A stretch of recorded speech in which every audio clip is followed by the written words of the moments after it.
Bonjour les amis. Normalement, les préfets, qu'on appelle les préfets de la République, on devrait tous les aimer. Parce qu'il y a un préfet par département, c'est des mecs qui ont fait des grandes études, je dis bien normalement, hein. C'est des mecs qui ont fait des grandes études et qui sont là pour veiller à ce que dans chaque département, les lois de la France, les règles de la République une et indivisible s'appliquent et que tout le monde fasse pas n'importe quoi, ce qu'il veut et tout. Normalement, ça sert à ça, un préfet, hein. Donc, alors les mauvaises langues vont dire que les mecs, ils sont bien payés, ils vivent dans des palais. Il y en a qui vont même dire que t'as des mecs qui sont nommés simplement par copinage et qui n'ont jamais fait de grandes études. J'avoue que j'en connais un, c'est mon copain Clavreul, un préfet qui m'a poursuivi devant les tribunaux, qui voulait me piquer 40 000 € quand même. Le mec, il a été préfet parce qu'il était pote à Valls, il a jamais eu d'affectation. Ils l'ont collé à la DILCRA à un moment, un truc antiraciste, et maintenant il y a plein de préfets qui se retrouvent à la tête de l'antiracisme. On pourrait penser que normalement le rôle d'un préfet c'est pas tout à fait ça, hein, on pourrait penser.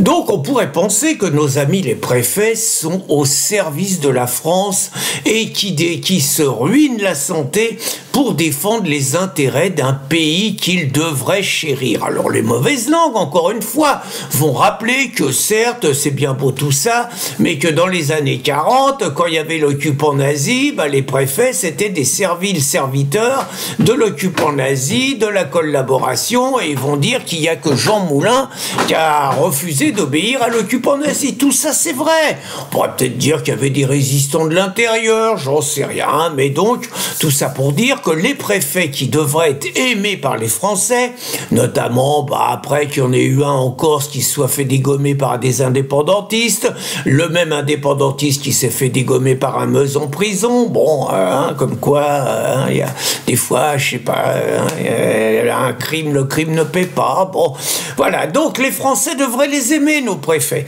Et pourtant, je vais vous parler d'une préfète, parce que je sais pas s'il faut dire madame le préfet, madame, bon, je vais l'appeler la préfète, hein. Donc, Fabienne Buccio. Alors, je vais parler d'elle, il y a plein d'autres préfets que je pourrais citer, hein. Les mecs, on en a vu quelques-uns pendant le Covid, ils ont fait fort au niveau du zèle, hein. Mais je vais m'attacher à Fabienne Buccio. Alors, mon regretté copain Francis Gruzel, qui est décédé il y a 1 an et demi, je sais pas pourquoi il ne jurait que par Fabienne Buccio. Il disait que c'était une préfète exceptionnelle, qu'il l'avait de temps en temps au téléphone et tout, et que vraiment c'était un grand commis de l'État. Je dirais que Francis, c'était un journaliste, c'était le seul journaliste de la rédaction de Riposte, c'était par ailleurs celui qui écrivait le plus mal, petit clin d'œil à Francis, mais c'était un mec qui savait trouver, qui savait fouiner, c'était un journaliste fouineur, mais c'était pas un bon écrivain.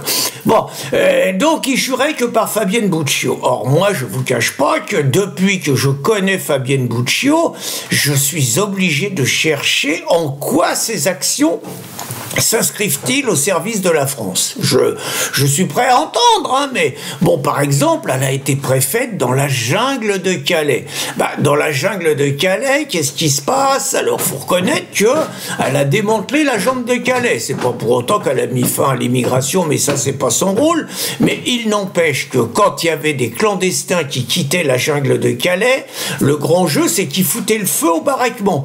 Ce qui coûtait juste un tout petit peu d'argent à l'État, quoi, voilà. Mais la réaction de Fabienne, je sais pas, elle aurait dû s'indigner, elle aurait dû dire qu'est-ce que c'est que ces méthodes, ici on est en France, on respecte les lois du pays d'accueil. Elle a dit que c'était une tradition culturelle des migrants, ce qui a fait un peu gueuler les gens, quoi, vous voyez. Fabienne, elle a un petit côté compassionnel avec les migrants, on sent que c'est une humaniste, voilà, mais pas une humaniste avec tout le monde, hein, une humaniste à géométrie variable, parce que par exemple, Fabienne, une fois qu'elle a fini ses exploits dans le Pas-de-Calais, elle s'est retrouvée super préfète dans la région lyonnaise. Et donc dans la région lyonnaise, là par contre, après l'assassinat de Thomas, bah, comme ça s'était fait pour Lola, il y a des jeunes qui ont voulu rendre des hommages à Thomas. Oula! Là, il n'y a plus de compassion, hein. Là, c'est interdit de rendre hommage à Thomas, interdit aux identitaires. Et si vous avez des identitaires qui ont fait un collage, la répression impitoyable. Répression impitoyable, les jeunes mis en garde à vue, perquisitionnés, leurs affaires intimes volées, carrément, hein, comparution immédiate, alors garde à vue de 48 heures, comparution immédiate, très très lourde condamnation.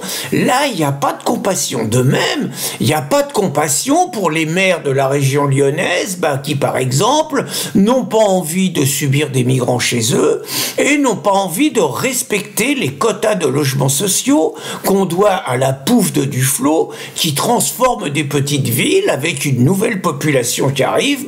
Il y a des maires qui préfèrent payer les amendes. Fabienne Buccio, maître chanteuse, c'est-à-dire qu'elle a menacé de priver des droits d'urbanisme, autrement dit, si vous n'avez plus de droits d'urbanisme comme maire, vous pouvez plus foutre grand-chose dans votre commune, de priver de droits d'urbanisme les maires des petites villes de la région lyonnaise qui refuseraient donc de se plier au diktat de la loi SRU. Pas mal quand même, hein, vous voyez, la compassion un peu à géométrie variable.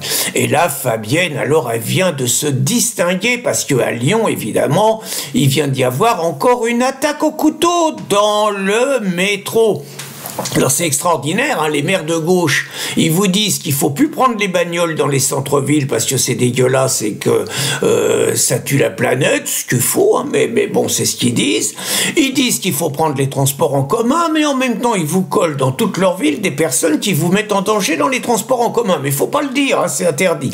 Et donc là, vous avez donc un Marocain qui a poignardé dans une rame de métro 4 personnes. Alors, les journalistes, ils sont extraordinaires, hein, pour noyer le poisson et ne pas aggraver l'émotion des Français. Ils vous disent tout de suite, il n'y a pas de problème, il n'y en a aucun dont le pronostic vital est en danger. Autrement dit, vous êtes amoché, vous êtes défiguré, vous aurez peut-être des organes qui marcheront plus jamais de votre vie, mais vous n'allez pas mourir. Alors, vous plaignez pas, c'est pas grave, hein. Et donc, Fabienne Buccio, tout de suite, elle a dit, plus forte que les psychiatres, elle a dit que c'était un Marocain. Ça, elle aurait peut-être pas dû le dire, parce que qui dit Marocain, dit quand même possibilité d'alimenter le racisme des Français. Et elle a dit surtout que c'était pas un musulman. Non, non, non, non, non. C'était surtout pas un musulman, c'était un déséquilibré. Ce qui change tout, hein, pas touche à l'islam, bien évidemment. Si c'est un déséquilibré, il est innocent, et ça n'a rien à voir avec sa religion. Elle a oublié de dire, Fabienne, que le mec, normalement, depuis 2022, il était sous EQTF, qu'il aurait dû être viré, et que cette agression, c'est la faillite de l'État. Alors, je sais pas c'est la faute à qui, je sais pas si c'est la faute au préfet, je sais pas si c'est la faute des flics, je sais pas si c'est la faute des juges, on peut leur faire confiance à tous pour se repasser la patate chaude, mais en attendant, s'il y a 4 mecs qui ont été amochés, c'est à cause d'un État qui est incapable de remplir ses fonctions. Ça, elle l'a pas dit, Fabienne. Et puis, par contre, elle a piqué une grosse colère parce que la vidéo, alors je vous la mets, faites gaffe, hein, les images sont sensibles, hein, mais la vidéo a circulé sur les réseaux sociaux et ça, Fabienne, elle trouve que c'est insupportable, intolérable. Je suis sûr que comme Darmanin pour l'évasion de Mohamed Amra, ça fait 15 jours toujours pas retrouvé, bravo Moussa, hein, c'est pareil, il avait entamé une action judiciaire pour savoir qui c'est qui avait mis la vidéo de l'attaque du péage sur les réseaux sociaux. Donc moi je vous avoue, je vous ai mis en pied de cet article un texte de mon copain Paul Le Poulpe qui invectivait les préfets socialistes, je dis bien socialistes, en disant vous n'avez pas honte de ce que vous faites contre la France. En gros c'était ça. Et la question que je me pose, parce que je peux penser que Fabienne Buccio n'est peut-être pas une mauvaise femme, je peux penser que peut-être qu'elle aime la France, que peut-être qu'elle aime son pays, que peut-être, mais alors dans ces cas-là, la question que je me pose, c'est est-ce que toutes les conneries, parce qu'il faut quand même reconnaître que si c'est pas des conneries, c'est pas loin. Est-ce que toutes les conneries qu'elle dit, elle les dit en service, quoi, et que elle n'en croit pas un mot, ou bien est-ce qu'elle croit réellement tout ce qu'elle dit? Je vais poser la question autrement. Est-ce que le soir, quand elle rentre chez elle, elle est fière de tout ce qu'elle a fait et qu'elle se regarde dans une glace sans baisser les yeux, ou bien quelque part, est-ce qu'elle a honte de devoir obéir à des traîtres qui sont en train de bousiller la France? C'est une question que j'avoue, j'aurais du plaisir à discuter entre quatre yeux avec elle, en espérant que ces questions, toutes respectueuses, ne me vaudront pas une nouvelle comparution devant la 17e chambre correctionnelle. Bonne journée les amis!